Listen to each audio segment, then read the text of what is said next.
বাড়িতে যদি দোকানের মতন পিৎজা বানানো যায় তাহলে কেমন হয়? তো চলুন আজ আমি আপনাদের বাড়িতে পিৎজা বানানো দেখাবো।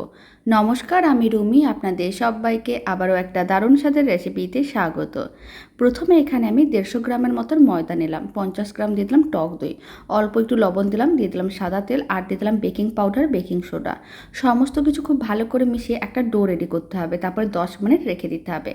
10 মিনিট পরে ডোটাকে নিয়ে নিতে হবে আর এরকম একটু চ্যাপটা করে নিতে হবে। তারপর একটা স্টিলের প্লেট নিয়েছি, স্টিলের প্লেটের উপরে ডোটাকে ভালো করে ছড়িয়ে চ্যাপটা করে নিয়েছিলাম।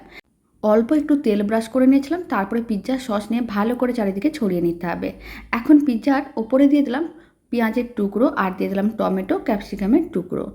এখন অল্প একটু পনিরের টুকরো দিয়ে দিলাম, আর দিয়ে দিলাম চিজ স্লাইস নিয়েছি, আপনারা চাইলে মজরেলা চিজ নিতে পারেন। তারপর অল্প একটু মিক্স হার্বস ছড়িয়ে দিতে হবে।